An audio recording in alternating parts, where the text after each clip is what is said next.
Cik, Assalamualaikum. Saya Dr. Yuk. Saya nak check apa tu saraf muka dekat Cik Wei dah. Okay. So pertama sekali Cik Wei ada apa tu sakit kat mana-mana tak kat muka? Tak ada. Okay. First we'll start with the cranial nerve number 1, olfactory nerve. Cik Wei ada masalah bau tak? Tak ada masalah bau. Hidung sebelah kanan dengan sebelah kiri baru tak ada masalah. ada. So unless there's some olfaction issues, then we'll proceed with olfactory nerve examination.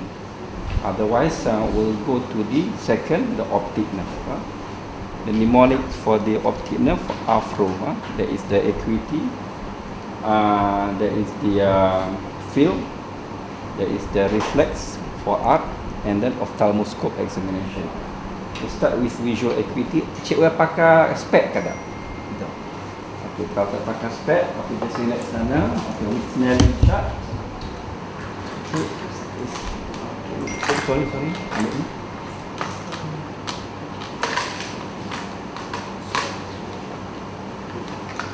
Boleh tak? Cik Wei boleh baca deh. Boleh. Sekarang Cik Wei tak pakai spek lah. Okay, if patient wear glasses, we have to ask patient to wear glasses. Handheld Snellen chart. So about arm's length 24 inches, same height. Cik Wei tutup apa tu mata sebelah kiri sekarang. Okay, nampak deh. Okay, nampak tak? Sekarang Cik Wei baca huruf yang paling kecil Cik Wei boleh baca. Yang paling kecil kat bawah ni boleh baca. Okay. E, Okay, good. C, Okay. B, Okay. N, Okay. P, U. Okay, 6/6.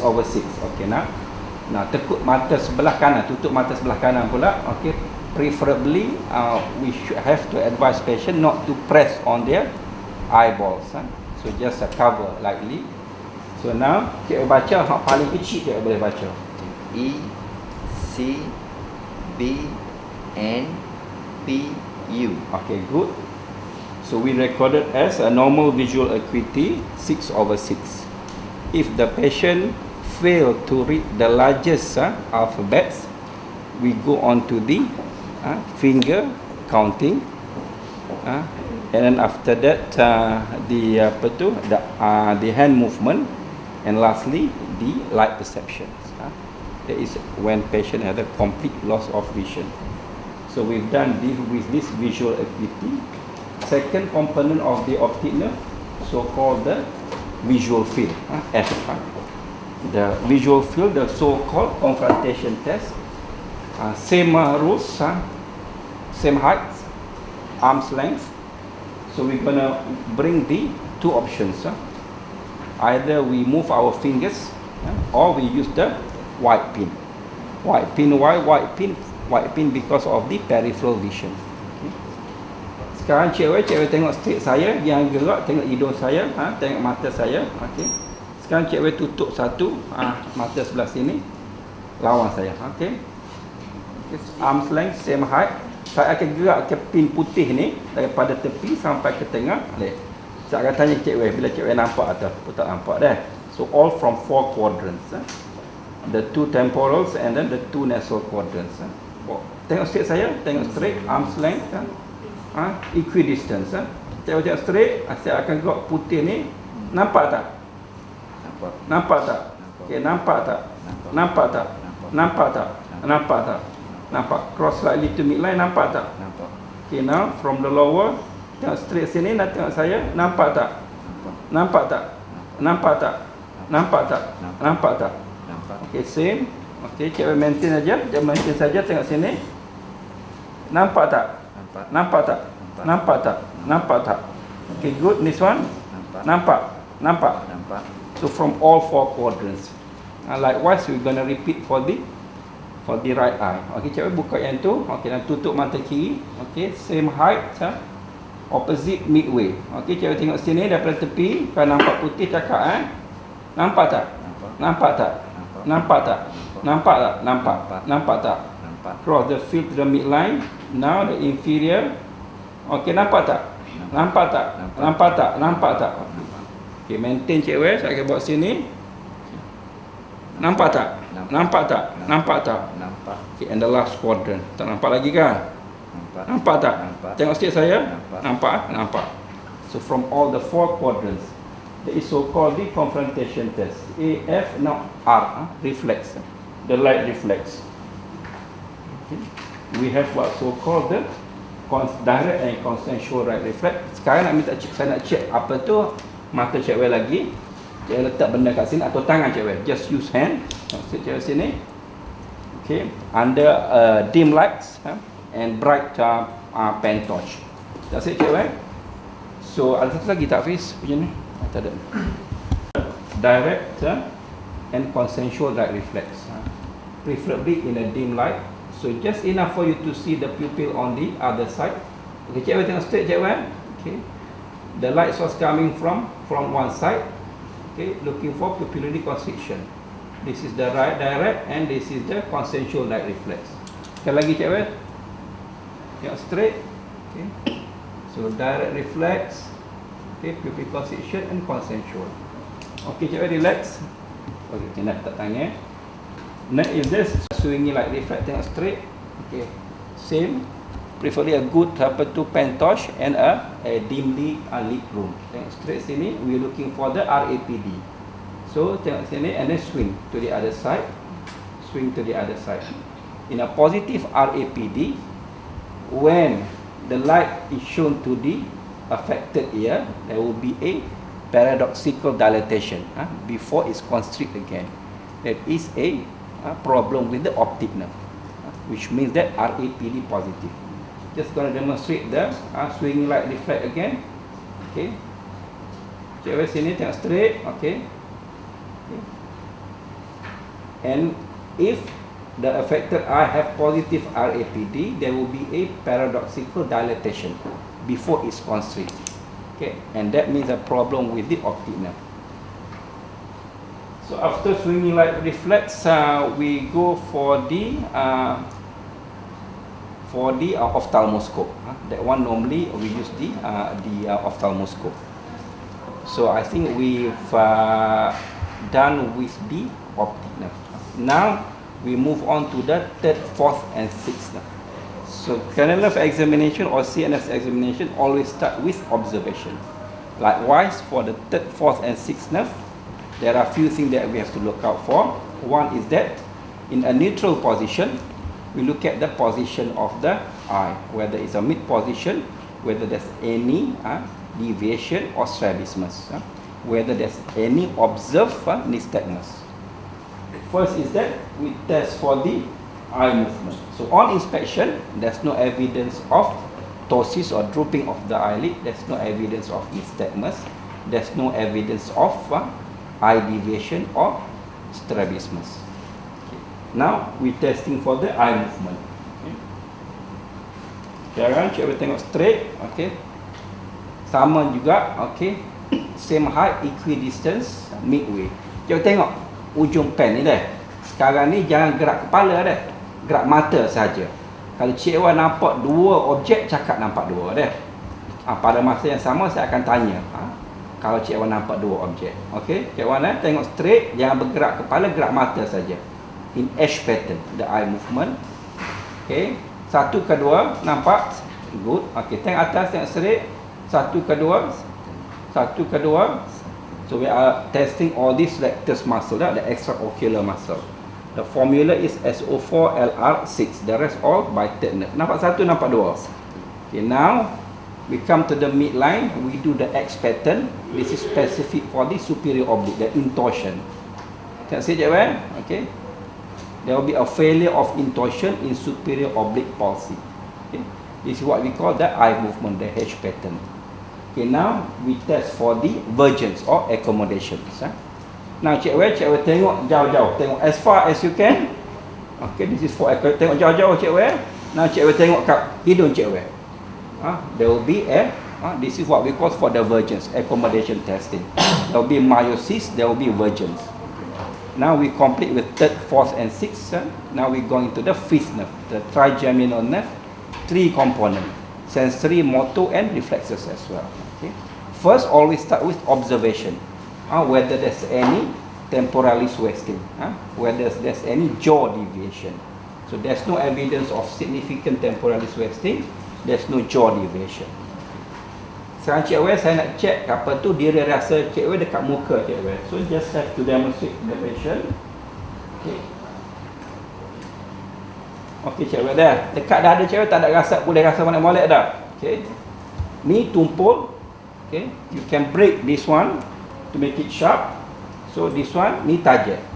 So pejam mata Cik Wen. Pejam mata sekali lagi. Tumpul. Okay. Tajam. Dah. Okey, pejam mata dah. Saya akan check. Okey. Kena ayat dah. Tumpul ke tajam? Tajam. Good. Tumpul ke tajam? Corresponding Tajam. V1. Now V2 tumpul ke tajam? Tajam. Good. Tumpul ke tajam? Tajam. Ya ke tajam? Check sekali lagi. Mula dah. Tajam atau tumpul? Tajam.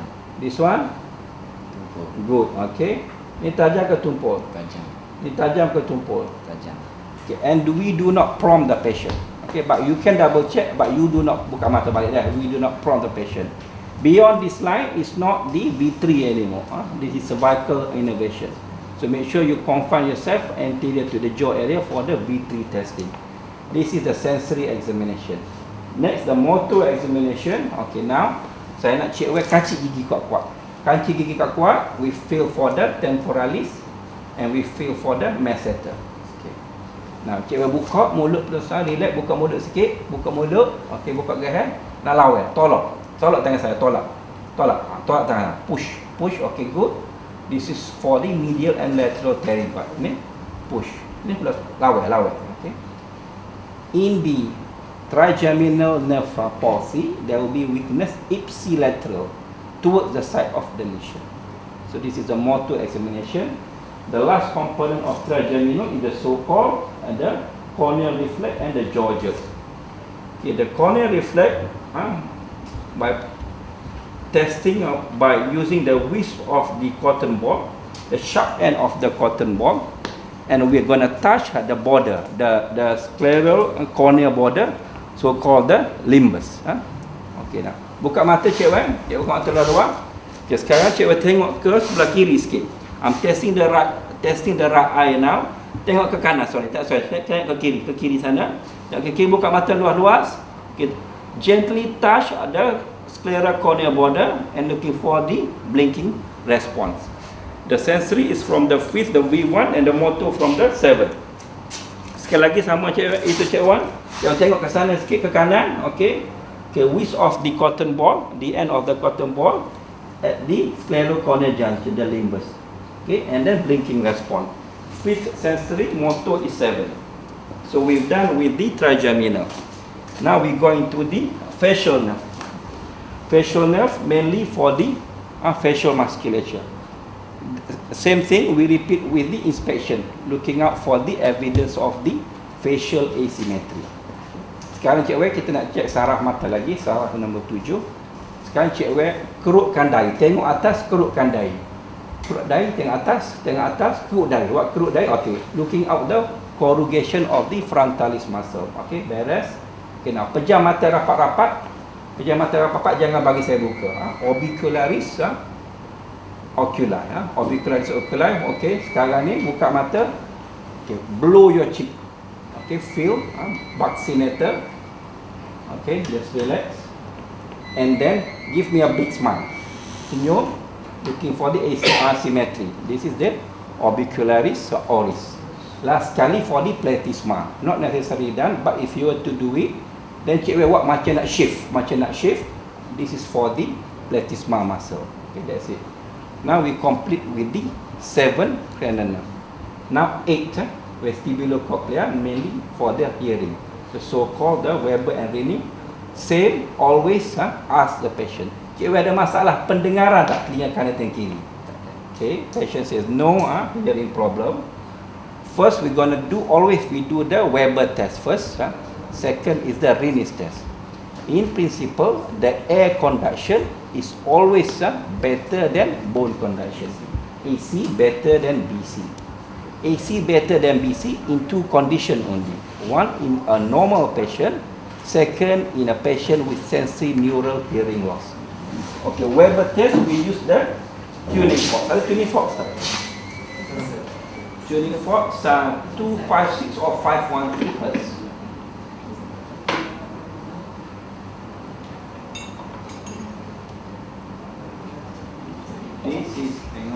check.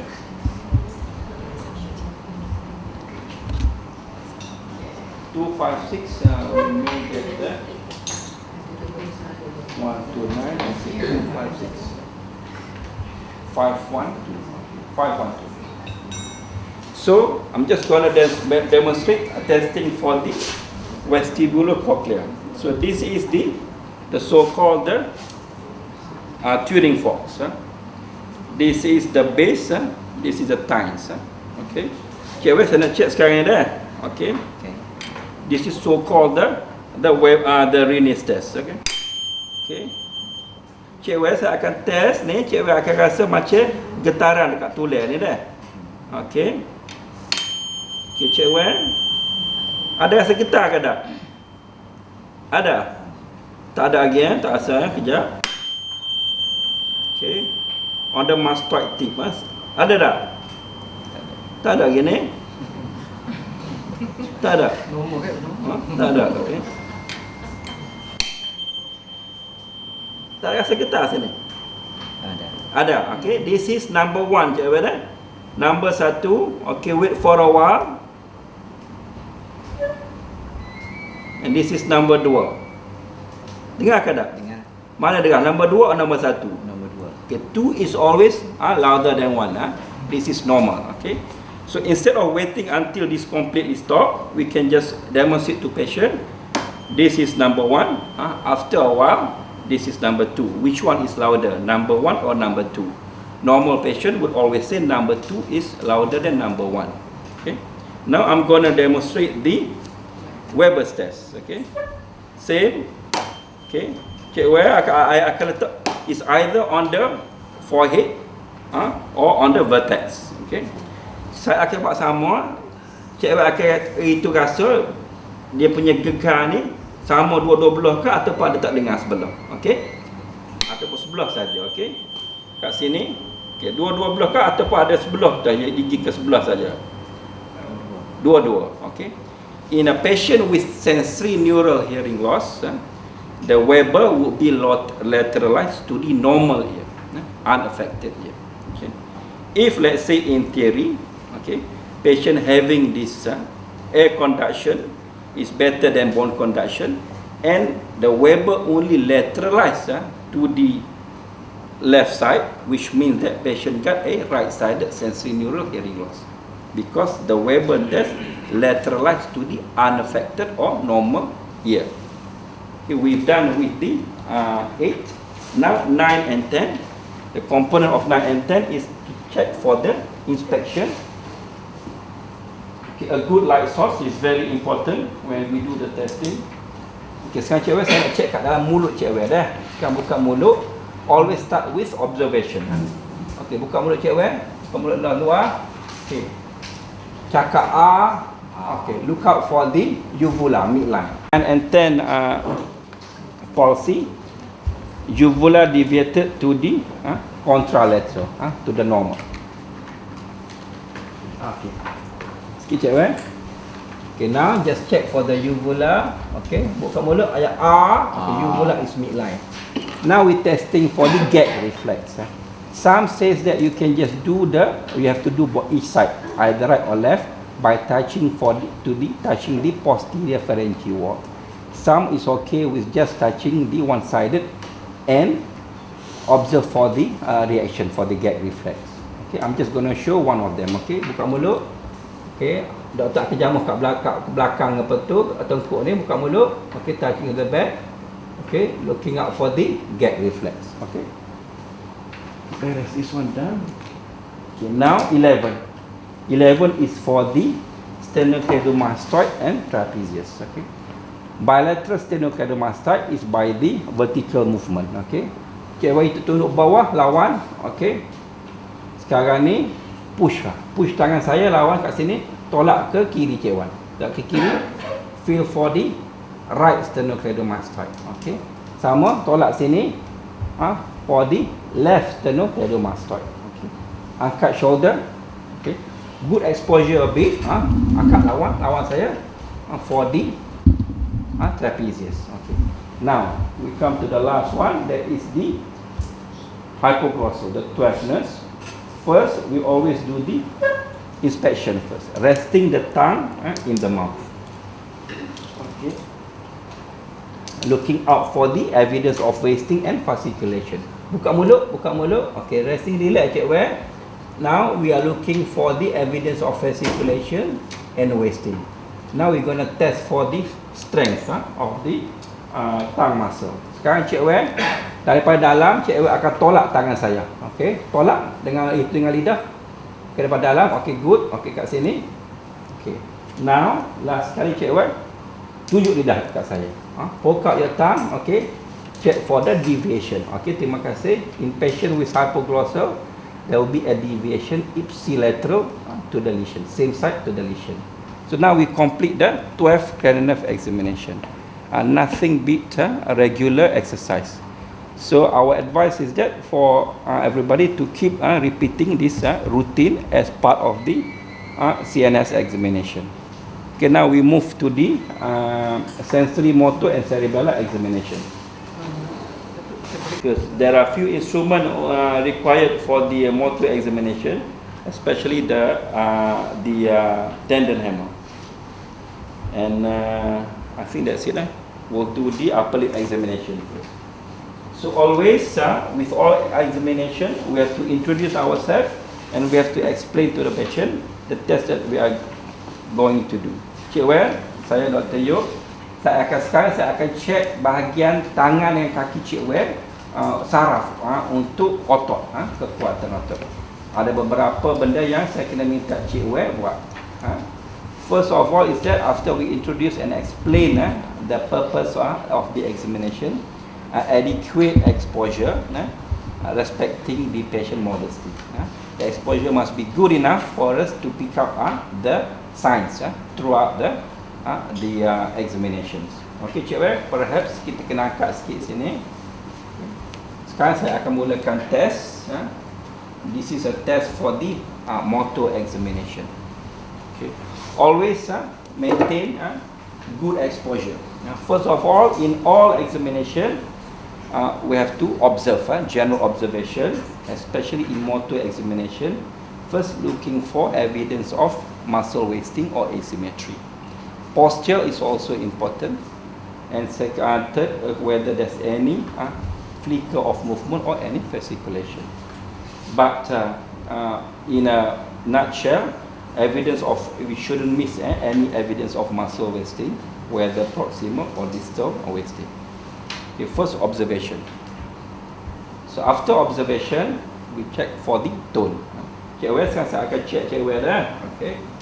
Just tone is the at the joint, you give a passive range of movement, alternating fast and slow movement, checking for the whether hypo or hypertonia, whether the movement is flaccid or hypertonic, particularly at the joint, the elbow and the wrist joint, and then alternating movement, pronation and supination.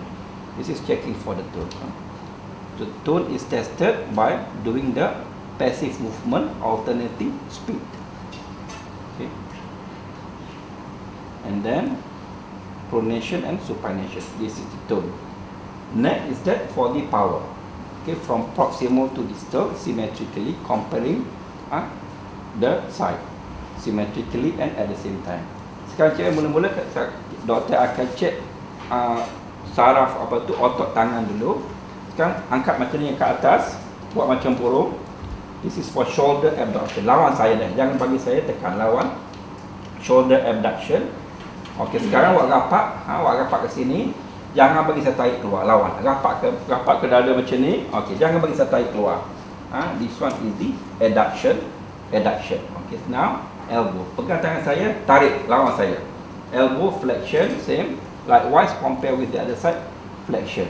Sekarang saya pegang kat sini, buat straight, lawan, tolak straight. Extension. Okay, elbow extension. Buat macam ni. Okay, same strength. Lawan saya, jangan bagi saya tolak. Wrist flexion.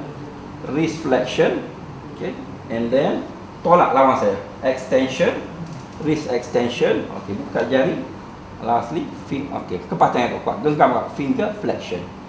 So this is from proximal to distal symmetrically. testing for the muscle strength. We are done with the power.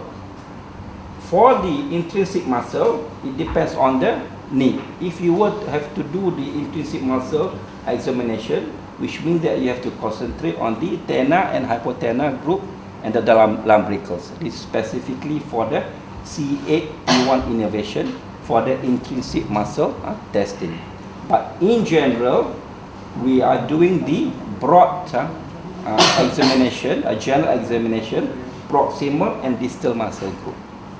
Okay, we done with the power, and then we now TP reflexes, the deep tendon reflexes. Sekarang saya nak cek where relax, relax saja, good exposure. Okay, cek relax sekarang. Patient must be in a relaxed manner. Okay, so how we actually distract them by asking them some question about their daily job, their family, so that to distract them and to allow all this muscle to in a relaxed position. Cik awak relax kan? Cik kerja apa cik awak? See that? Try gently tap and look. This is for the bicep reflex, deep tendon. A good swing. Hold at the end of your tendon hammer and give a soft and gentle swing.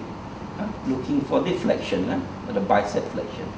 So same likewise must compare with the other side. Cik awak just relax saja. Okay, a soft tap and check for the bicep reflex. Now bicep and tricep now, cik awak relax aja. Just hold like this and a gentle tap for the tricep jerk, and then okay, cik awak relax. See there, there's a contraction of the tricep there. Okay, now brachioradialis innervation is the root value of C6. Cik awak relax aja. Just gentle tap there. See there, the contraction there. Okay. Okay, this is the brachioradialis. So tone power reflexes for the upper limb. I think that's pretty much about the motor examination of the upper limb. The coordination, that one is part of the cerebellar examination. Now we are moving to the lower limb. So minta cik naik ke atas katil and that's baring. The same rules, a good exposure. Introduce ourselves and have to explain to the patient the purpose of our examination. Okay, now inspection, looking out for the facial evidence of facial wasting, abnormal posture, or whether there's any abnormal fasciculation or contraction. Okay, there's no evidence of muscle wasting, a good exposure. Okay, cewek. Now first kita akan pegang cewek ni, checking for the tone of the lower limb at the joint, knee joint and ankle joint at the various peaks. So this is how we check for the tone. Okay, cewek, just relax cewek, just relax. Ask patient to relax. Otherwise we wouldn't get the actual evaluation of the muscle tone. Okay, the other way of testing muscle tone is by gently lift up and down. This is how we check for the muscle tone. At the same time, if we were to check for evidence of fasciculation, just a gentle tap, and this must be adequately exposed in actual context. Just a gentle tap and then check out for the evidence of fasciculation. That is the tone. Now power. Cik Wan just select saja. Doktor nak check kekuatan saraf apa tu otot sini. Urat. Cik Wan hak bagi kaki. Kalau cuba angkat ni lawan doktor. Angkat, lawan. Okay, this is hip flexion. Root value 3-4, L3, L4. Angkat lawan. Okay, same. We have to test for the corresponding side as well. Angkat lawan. Sekarang rapat ke katil, rapat kaki ke katil, jangan bagi doktor angkat. This one hip extension. Hip extension. Okay. So flexion, extension. Okay, now buat rapat ni jangan bagi doktor buka. Rapat, okay. This is adduction. Okay, sekarang tolak, buka, tolak. This is the abduction. Okay. Now we going to the knee. Okay, sekarang cik angkat sikit ni, lipat macam ni. Okay, tumit ni tarik ke punggung. Tarik, lawan doktor. Okay. Knee flexion. Okay. Same. Lipat ni, tarik tumit ke ni ke punggung. Knee flexion. Okay, sekarang next is the extension. Lipat gini, buat straight, tolak straight, tolak lawan doktor. Okay. Bend and tolak lawan doktor. Okay.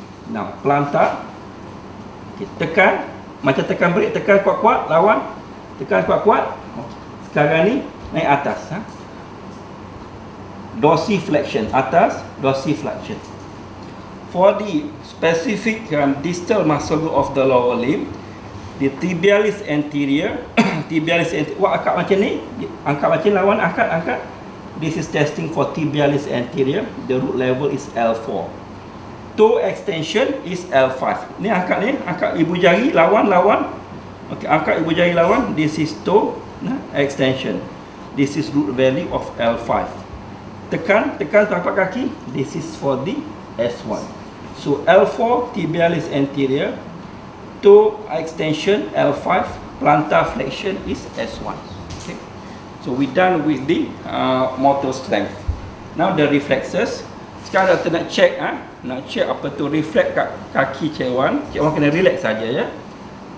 So at the same time, if you couldn't elicit this deep tendon reflex, the so-called Jendresic maneuver would come into play, which means that you have to do the Jendresic maneuver if you cannot elicit the deep tendon reflex. Okay, relax saja. So I'm just going to show you how we do the reflexes when patients lying. Just relax, Cik relax atas tangan saja. Just relax, jangan relax saja. Okay, that's good. Now a gentle tap on the knee. See that? So that's how you elicit the knee jerk. Okay, just relax, Cik. Okay, just relax. Okay, just jaga kat sini aja. Just relax.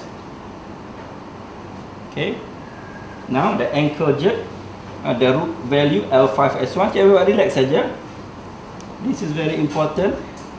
Hold at the end, give a gentle tap and just gently touch the plantar area and look out for the gastrocnemius contraction. This is the ankle jerk.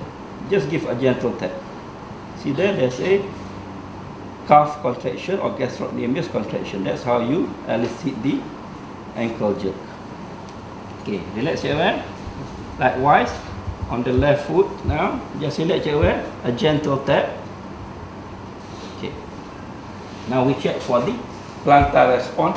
Not just a rather blunt object, not so sharp, because that would induce the pain and cause a false positive plantar. The lateral aspect of the foot and coming medially, the abnormal would be the so-called upgoing plantar response. Cik, relax aja, Cik. Okay, just relax saja. Okay, see there.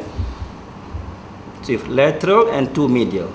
Okay, so the abnormal would be upgoing. This is downgoing in a normal patient.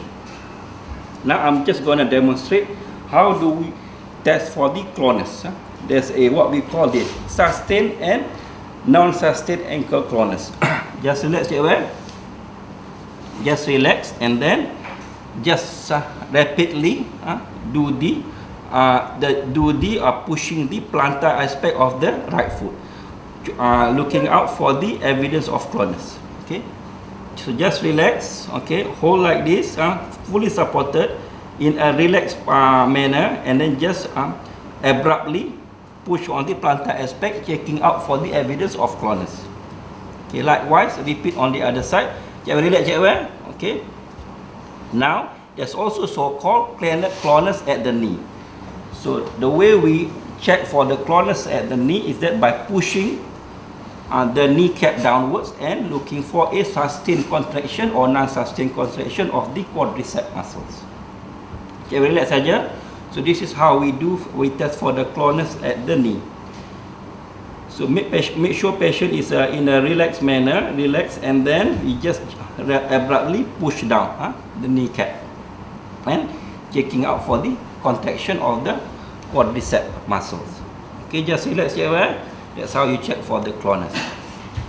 Okay, and we done with the motor examination. The last one is to examine for the gait. So cewek minta bangun, minta cewek jalan. You may do this later after the cerebellar examination with a hemiparetic gait or where the patient walk with a anterior gait. Okay, cewek, pusing balik, jalan straight. Okay, now we done with the motor examination. So next we'll proceed with the sensory examination. Sensory examination of the upper limb. Okay, mungkin cewek duduk kat kaki sini. Apa tu di mana? Sensory examination. So we're going to do two sensory examination of the upper limb and lower limb. So the general rule for the sensory examination, just some theoretical explanation. We are testing mainly for the dorsal column and then lateral spinothalamic tract. Dorsal column for the vibration and proprioception, joint sense position. And then for the spinothalamic tract, the lateral mainly, lateral spinothalamic tract STT for the pain and temperature. So mainly the modality that we're testing is the pinprick and light touch for the spinothalamic tract, and then the vibration and joint position sense, so-called proprioception for the dorsal column function.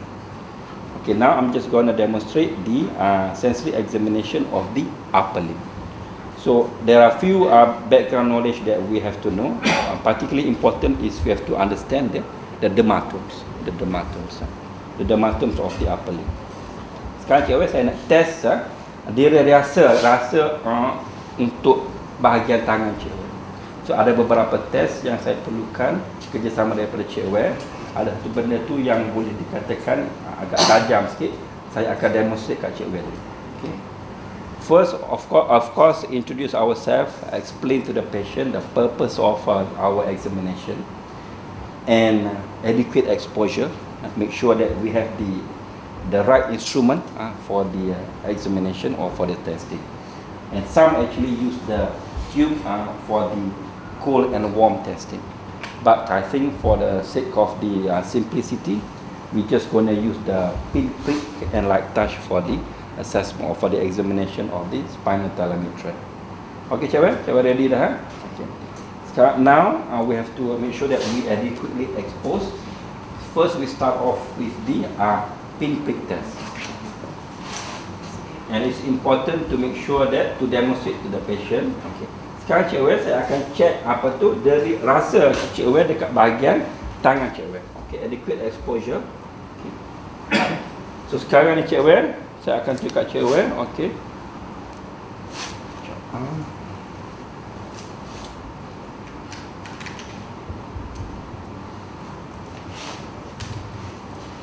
Cikgu dah. Okay. So anywhere where the patient have an intact sensation. Okay, cikgu dah.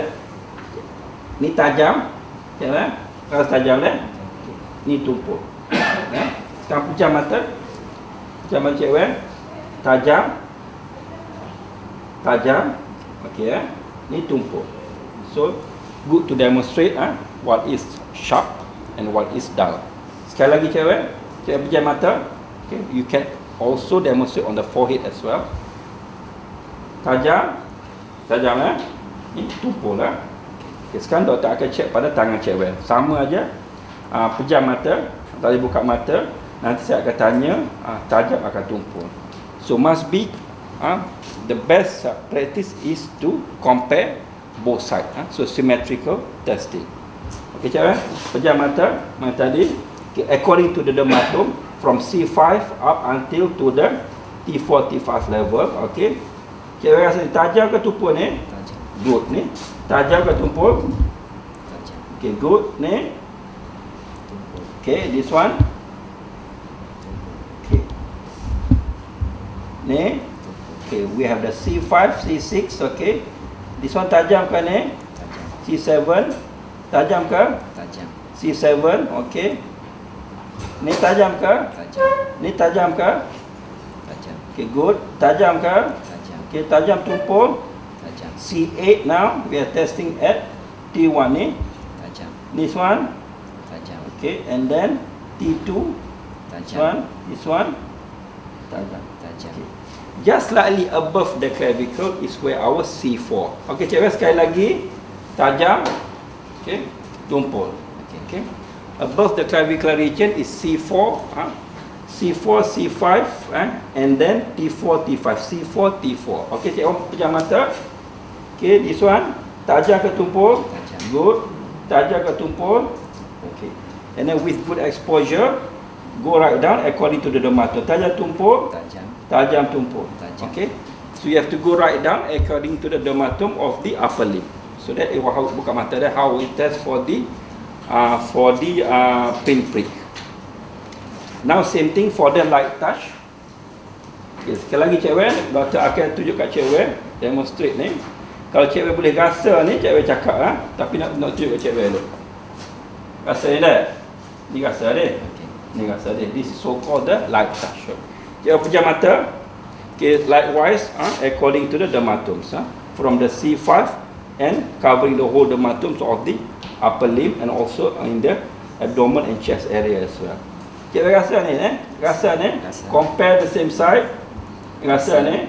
Ni rasa ni. Rasa. Ni rasa. Rasa. Good. Rasa. Rasa. Ni rasa. Rasa. Rasa. Sama ni. Rasa. Okay, sama ni. Rasa. Ask the patient whether they can appreciate the same sensation or reduce sensation. Okay, that's how we do for the light touch. Okay, cikgu buka mata. Always make sure patient close his eyes or her eyes. So we've done with the pinprick and light touch. Now for the joint position and vibration. So we have to demonstrate to the patient. Now for the joint position. It's really important the way we demonstrate to the patient. Sekarang cikgu doktor akan tunjuk kat cikgu pergerakan sendi kat cikgu. Sekarang doktor tunjuk dulu. Okay, you cannot hold like this. Never hold like this. You have to hold the joint side by side. This is gonna give a clue. This is a giveaway clue. It wouldn't be valid. So you have to hold side by side. Okay, cikgu. Sekarang cikgu, this one bawah, ni atas.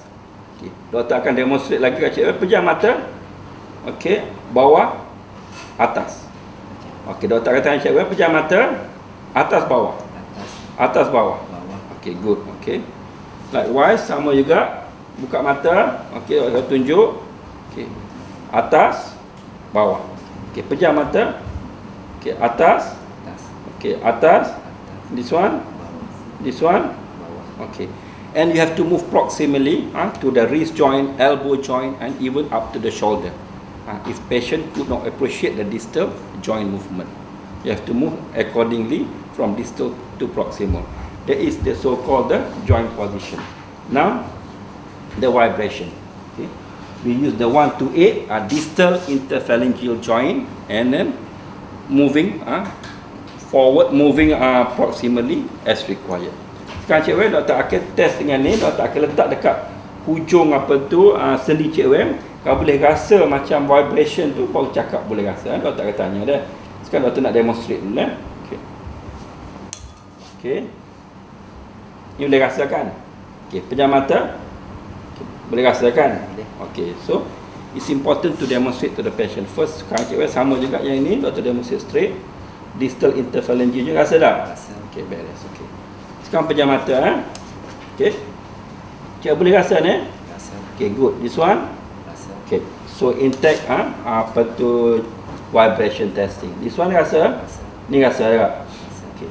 So 1 to 8 frequency tuning forks for the dorsal column vibration testing. And if patient couldn't appreciate at the DIP, you have to move proximally to the PIP, metacarpophalangeal, wrist joint, elbow joint, and even at the shoulder. So that one is for the dorsal column function. So we've done with this sensory examination. Now is the cerebellar examination. So cerebellar examination best done if patient can sit. So we get the patient to sit in examination. So first, always we cannot miss the observation. So we just observe, looking at the patient for evidence of mainly two evidence. One is that the head nodding or titubation. Second is the speech, the so-called scanning speech or syllable speech or scattertonic speech, just jerky explosive speech. Those are the two abnormal cerebellar speech. Okay, okay Cik Wan. Sekarang doktor nak check fungsi cerebellum Cik Wan. Cerebellum ni yang ada beberapa fungsi. Salah satunya ialah fungsi keseimbangan Cik Wan. Sama ada tangan, koordinasi ataupun bahagian kaki. Termasuklah kita akan buat Cik Wan untuk berjalan lepas ni. Okay. Cik Wan, nama Cik Wan apa nama? Abdul Khalik. Okay, alamat rumah? Lot 3366 Kampung Kutai. Good. So speech rather normal speech. There's no evidence of scanning speech or syllable-like speech or scattertonic jerky explosive speech. At the same time, are also looking out for evidence of titubation, the head titubation, the forward and backward movement of the head, the so-called cerebellar titubation. Okay, first from top to bottom, signs of the cerebella ataupun examination is the nystagmus. Normally the so-called the ipsilateral nystagmus. Okey, sekarang ni doktor nak suruh cikgu tengok straight kat ni, tangan doktor sini, jangan gerak kepala, gerak mata saja in a horizontal movement looking for the evidence of nystagmus from one extreme to the another, and in cerebellar dysfunction it will be ipsilateral to the lesion. Okay, now we done with the speech, we done with the head titubation, we done with the evidence of nystagmus. Now we moving to the upper limb, and also looking for the midline for the what we call the truncal ataxia. Okay, so those also including in the part of the observation as well. So just to recap, observation for head titubation, evidence of truncal ataxia, speech and nystagmus. Now we moving to the hand, the so-called coordination. Okay, cewek, this is what we call AD finger nose test. Okay, equal height, arm's length distance. Sekarang cewek, doktor akan tunjuk kita macam mana nak buat test ni. Okay, hujung jari cewek ni, okay, cewek kena ambil, sentuh hidung, okay, pusing, cewek akan sentuh hujung jari saya. Okay, tengok sekali lagi. Okay, sentuh hidung, pusing, sentuh jari saya. Okay, in a good distance. Okay, cewek sekali lagi. Okay, buat cepat-cepat. Positive cerebella would show evidence of intention tremor and pulse pointing. Okay, cewek, ni pula sama. Okay, okay, cepat-cepat. Okay, that's good.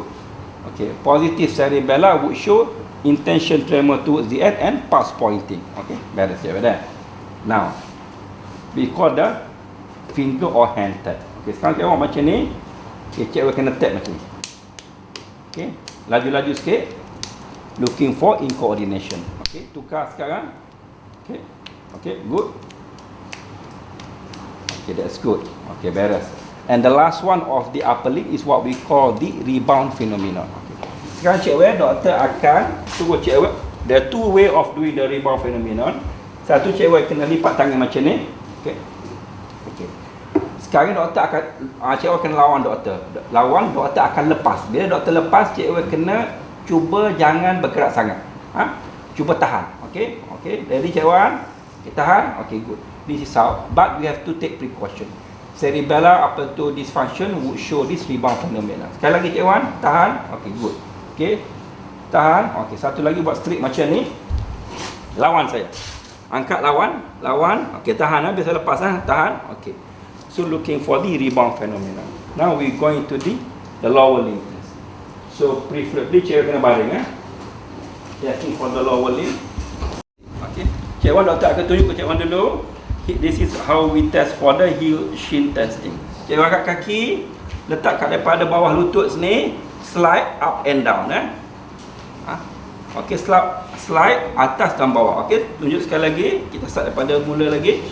Okay, Cik Wan.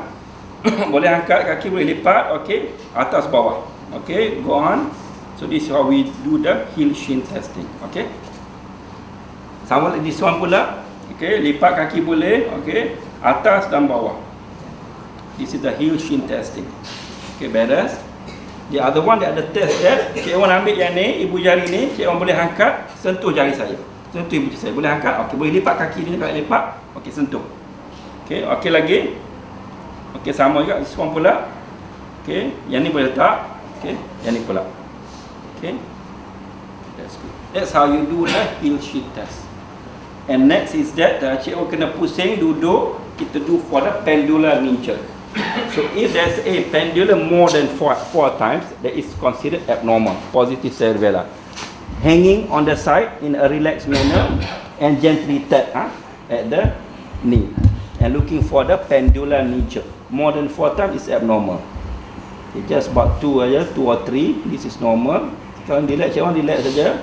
It's important to get the patient to relax. That's how you test for the pendular knee jerk.